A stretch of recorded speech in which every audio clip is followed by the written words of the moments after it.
Guys आप लोग सब मतलब परेशान हो गए, मुझे पता है आप लोग परेशान हो। मैं आप लोगों को शुरू से बताती हूँ क्या हुआ है। आप लोग लाइव शेयर कर दो। How are you? I am just okay, I am not that well, I am just fine, thank you for asking. मैं बताती हूँ क्या हुआ है। मैं नेपाल से आई हूँ 15 को। मैं नेपाल से, आप लोगों को पता चल गया होगा मे बी, आप लोगों ने मेरे अकाउंट पे तो मैंने कुछ भी नहीं लगाया, मैं इतना बिजी हो गई थी। मैं जा रही हूँ ना MBBS के लिए रशिया, मैं इतना बिजी हो गई थी कि मैंने देखा भी नहीं टिकट वगैरह और ये सब, मैं इतना बिजी हो गई तो मेरे पास टाइम नहीं आया था लाइव आने का, वीडियोस पोस्ट करने का, व्लॉग्स पोस्ट करने का। व्लॉग मैंने बनाया भी तो मैं पोस्ट नहीं कर सकी, बट बहुत बुरा हुआ है मेरे साथ। मैं आज एक वीडियो लगाऊंगी जिसमें मैंने सब कुछ बताया कि क्या हुआ है यहाँ पे। इतना प्रॉब्लम सिर्फ मेरे लिए नहीं, पूरे जितने भी लोग थे एयरपोर्ट पे उनको निकाल दिया गया एयरपोर्ट से बदतमीज़ी करके। और हम लोगों को मतलब पहले तो अंदर जाने ही नहीं दे रहे थे क्योंकि एयर अरेबिया की यहाँ पे फ्लड आया है ना, और पूरा पूरा UAE डूबा हुआ है ऑलमोस्ट, बिकॉज आपकी फ़्लाइट उस दिन दुबई में thunderstorm. Yes I was worried because जिस दिन आपकी फ़्लाइट थी उस दिन दुबई में थंडरस्टॉर्म आया था। या आप बिल्कुल ठीक कह रहे हो। जैसे मैं यहाँ पे पहुँची थी, यहाँ बहुत तेज़ बारिश थी और फ़्लाइट भी हमारी मतलब बहुत ही वो हो रही थी, हिल रही थी। और मैं यहाँ इतने धक्के खा रही हूँ, आप लोग पता नहीं क्या सोच रहे होगे, कहाँ चली गई है, कुछ बता ही नहीं रही है। तो मैं आप लोगों को बता देती हूँ दैट मेरे साथ बिल्कुल कुछ अच्छा नहीं हुआ है। मैं बहुत जलील हुई हूँ। मैं पैदल इतने किलोमीटर, 10-10 किलोमीटर मैं पैदल अपना बैग उठा के, अपना सारा सामान उठा के अकेले कभी कहीं जा रही हूँ, कभी कहीं जा रही हूँ। Still here not open the road properly. या आई नो राना, मगर यहाँ पे ऐसा ही है। मैं खुद देख चुकी हूँ कि जो हाल है ना UAE में, सब कुछ डूबा हुआ है। ऐसा इस्लाम थैंक यू। तो मैं आप लोगों को बताती हूँ, जिस दिन मैं यहाँ पहुँची हूँ तो उस दिन दुबई में इसमें UAE में बहुत बड़ा तूफ़ान आया है, ठीक है। जिस दिन मैं यहाँ पहुँची हूँ तो उसकी वजह से मेरी जो ट्रांजिट था 20 घंटे का, मैंने वो भी वहाँ गुजारा एयरपोर्ट पे। 20 घंटे का ट्रांजिट गुजारा, और ट्रांजिट गुजारने के बाद उन्होंने कहा कि आप लोग यहाँ से चले जाएं, यहाँ से जाएं, होटल करवाएं, कहीं और जाएं, हम आपको अलाउ नहीं कर सकते आप यहाँ पे बैठें, आप लोगों का टिकट कैंसिल हो चुका है। हमने कहा हमें ऑनलाइन कुछ भी दिखाया नहीं जा रहा, हमें कोई मेल नहीं आई है हमारी टिकट कैंसिल हुई है। तो उन्होंने एयर अरेबिया के ऑफ़िस को बंद कर दिया और उन्होंने कहा कि नहीं आप नहीं आ सकते। उन्होंने सब कुछ बंद कर दिया। वहाँ पे पुलिस खड़ी थी और वहाँ हम लोग सब एयरपोर्ट पे नीचे बैठे हुए थे। अंदर भी सब बारिश आई हुई थी, इतनी तूफ़ानी बारिश थी, तो हम लोग सब वहाँ पे नीचे बैठे हुए थे। मैं अपना बैग पकड़ के नीचे बैठी हुई थी, तो पुलिस ने वहाँ से भी हटा दिया कि आप लोग यहाँ पे भी नहीं बैठ सकते हो। फिर हम लोग वहाँ से निकले तो एयरपोर्ट के करीब जो एयरपोर्ट होटल है वो करवाया, वो भी फुल था, वहाँ पे भी बैठने की जगह नहीं मिली। और उन लोगों ने 1000 दिरहम लिया है सबसे, इतना एक मतलब 4-4 घंटे के लिए भी रूम दिया उन्होंने, लेकिन इतना उन लोगों ने चार्ज किया है। किसी को भी मतलब ऐसा 22 घंटे के लिए रूम नहीं मिला है किसी को भी। और औरतें, बच्चे, छोटे छोटे बच्चे वहाँ पे होटल के फ़र्श पे सब लेटे हुए थे। अचानक सब फ़्लाइट्स कैंसिल हुई हैं। फिर ऐसे हुआ है, इन्होंने नेक्स्ट शेड्यूल कर दी हमारी फ़्लाइट, फिर उन्होंने वो भी कैंसिल कर दी। फिर हम लोगों ने एक दिन जैसे तैसे गुजारा वहाँ पे। फिर उसके बाद जब हम दोबारा एयरपोर्ट गए तब भी उन्होंने अगेन हमारी फ़्लाइट रीशेड्यूल कर दी है।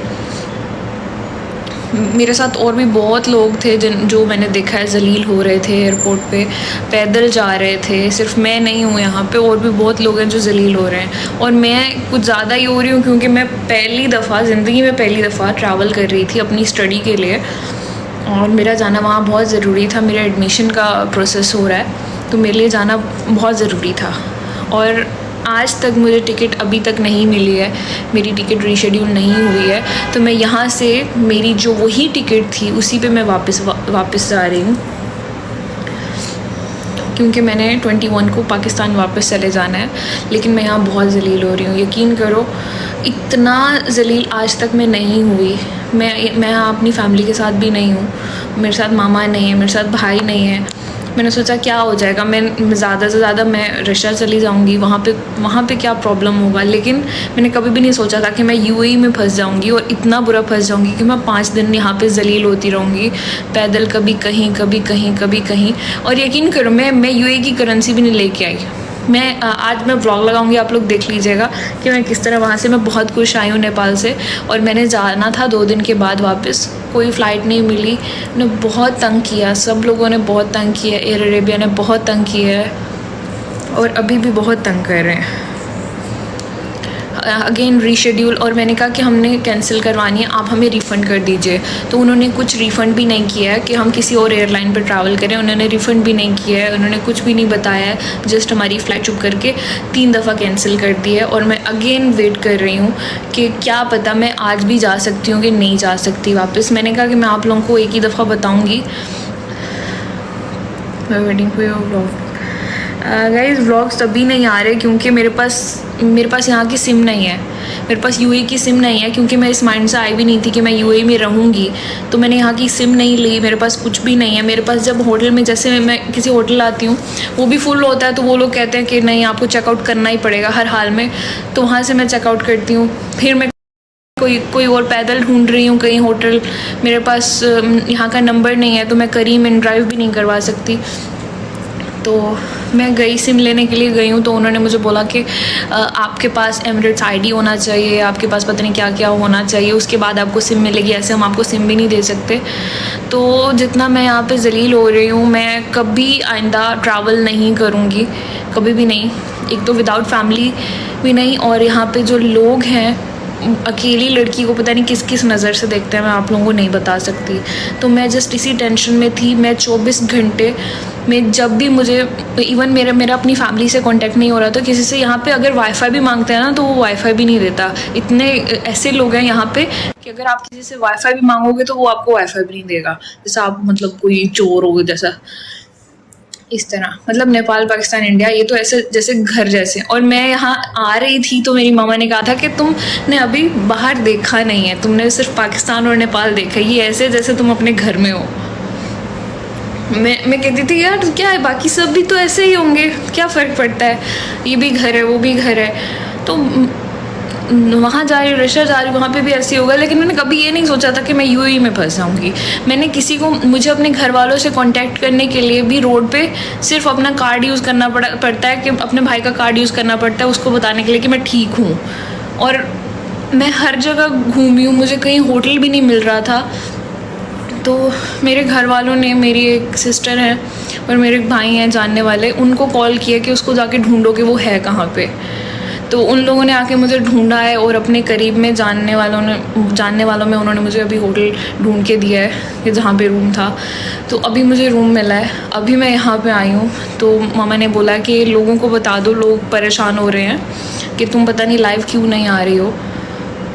तो यार मैं क्या बोलूँ, मैं क्यों नहीं लाइव आ रही, मैं इस वजह से लाइव नहीं आ रही हूँ कि मैं बहुत बुरा फंसी हूँ यहाँ पे, और मुझे बस घर वापस जाना है। मैं नहीं रह सकती यार, मुझे घर वापस जाना है। और मैं रोज़ रात को रो के सोती हूँ कि मैं कहाँ फंस गई हूँ, मुझे वापस जाना है घर। मैं पाकिस्तान छोड़ के, नेपाल छोड़ के मैंने बहुत बड़ी गलती की है, कभी आइंदा नहीं जाऊँगी कहीं पे। मुझे जो स्टडी करनी है मैं वो यहीं पे ही करूँगी, मैं आगे कहीं नहीं जा रही। भाई मेरे साथ बहुत बुरी हो गई है, आप लोग सोच भी नहीं सकते। मैं मेंटली इतनी पागल हो गई हूँ कि एक वो टैक्सी वाला ड्राइवर है ना, एक गोरा अंग्रेज़, मैं उसे बता रही हूँ कि मेरी माँ ने मुझे रोका था कि मत जाओ, लेकिन मैं बेवकूफ़ थी जो मैं मानी नहीं। एंड लिटरली मैं इतनी मेंटली स्ट्रेस्ड हूँ कि मैं मतलब एक टैक्सी ड्राइवर जिसको मेरी लैंग्वेज ही नहीं आती है, मैं उससे बता रही हूँ कि मेरी माँ ने मुझे रोका था कि मत जाओ, तुम अगर फंस गई एयरपोर्ट पे या कुछ हो गया तो हम लोग परेशान रहेंगे। मैं उसको इतनी डिप्रेस्ड हूँ इस टाइम कि मैं उससे बता रही हूँ। फिर मैंने सोचा कि मैं लाइव आती हूँ। अक्सर जब फिर मेरे पास नेट आता है तो मैं घर वालों से कोशिश करती हूँ कि मैं घर वालों से ही बात करूँ। आप लोगों को पता है कि मैं अपनी फैमिली के कितना क्लोज़ हूँ, तो जब मेरे पास नेट आता है मैं सिर्फ घर वालों को ही मैसेज करती हूँ। और मुझे यहाँ पे ऐसे घूमना पड़ता है, लाइक इस तरह करके घूमना पड़ता है। हम लोग जितने लोग थे एयर अरेबिया पे सब लोगों को मैं कहती हूँ केस करना चाहिए जिन जिन के साथ ये हुआ है, क्योंकि मैं तो कभी आज तक इतना जलील, मेरे भी आप लोगों के लिए नॉर्मल हो लेकिन मेरे लिए नॉर्मल नहीं है। तो भाई मास्क लेने जाओगे तो वो मास्क नहीं देंगे, कहेंगे पूरा डब्बा लेना है तो डब्बा लो। तो वही पूरा डब्बा मास्क का लेके आई हूँ। फिर Dubai airport is close. I know यहाँ तूफ़ान आया है, यहाँ इतना सब कुछ हुआ है, बट अकेले ट्रैवल करना मेरे लिए एक बहुत बड़ी आप कह सकते हैं बहुत बड़ा चैलेंज था। मैं जानती हूँ डॉक्टर झटका, मैं तभी वापस नहीं जा रही, रशिया नहीं जा रही, मैं यहीं से ही वापस जा रही हूँ, पाकिस्तान या नेपाल जाऊँगी। लेकिन मुझे वो टिकट भी नहीं मिल रही, मुझे ना, मुझे पाकिस्तान की टिकट मिल रही है। उन्होंने कहा है पाकिस्तान की भी जो है आप करवा लें, वो इस्लामाबाद की मिलेगी। इस्लामाबाद मेरे घर से 800 किलोमीटर दूर है। उन्होंने मुझे ये बोला है कि आप वो भी करवा लें, लेकिन रिस्क पे है कि वो भी आप जा सकते हैं या नहीं जा सकते। तो मैं कहाँ जाऊँ, मेरे घर वाले पाकिस्तान में नहीं है, मेरे घर वाले नेपाल में हैं, और मैं कैसे मतलब पाकिस्तान चली जाऊँ। मैं किसी को वहाँ पे भी लाइक हैं रिश्तेदार, लेकिन इस्लामाबाद में तो कोई नहीं है मेरा, मैं वहाँ कैसे जा सकती हूँ। तो फिर मैंने उनको बोला कि आप मुझे रिफ़ंड कर दीजिए ताकि मैं किसी और एयरलाइन पे जाऊँ। वो भी नहीं कर रहे हैं, कुछ भी नहीं कर रहे, सुन ही नहीं रहे हैं। नेपाल जाओ, मेरी नेपाल की ही टिकट थी, मैंने 2 दिन में वापस आ जाना था, सिर्फ एडमिशन करवा के मैंने वापस आ जाना था, लेकिन मैं बहुत बुरा फंस गई हूँ यहाँ पे। नेपाल आ जाओ। अरे मेरे घर वाले वहीं हैं, मान वहीं है, मामा वहीं है, सब वहीं हैं, मैं यहाँ फंस गई हूँ। मैंने तो 2 दिन में वापस आना था। मैं अपने कपड़े नहीं लेके आई यार, यकीन करो, मैं अपने कपड़े भी नहीं लेके आई। मेरे पास ये एक ट्रॉली बैग है, एक बैकपैक है और एक पर्स है जो मैं लेके पूरे यूए घूमी हूँ, खींच के।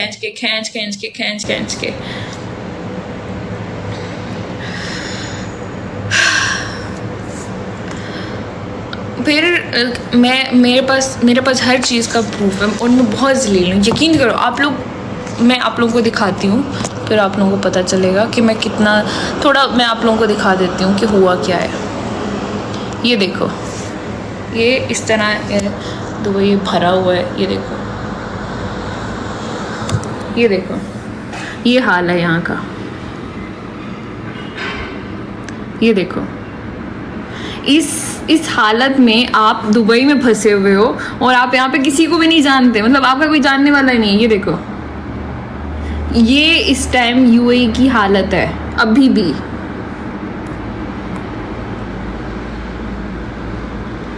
और मेरा यहाँ पे कोई जानने वाला नहीं है कि जिसको मैं बता सक। I know I am in Dubai, या आपको पता होगा, ठीक है। इस टाइम मेरा यहाँ पे कोई जानने वाला नहीं कि जिसको मैं बता सकूँगी मेरे साथ ये प्रॉब्लम हो रही थी, लेकिन मैंने सोचा भी नहीं कि मैं किसी को ऐसा डिस्टर्ब करूँगी बता के। लेकिन मेरे घर वाले इतने परेशान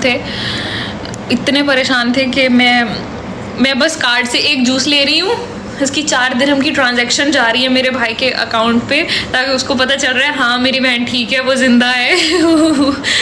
मेरे भाई को पता चल रहा है कि वो मम्मा को बता रहे हैं हाँ वो इस टाइम इस जगह पे है, जूस लिया उसने इतने दिरहम का। तो वो ही मैं कर रही हूँ। और ट्रस्ट मी, मैं तो करेंसी भी इतनी नहीं लेके आई कि मैंने एक दिन में वापस आ जाना था।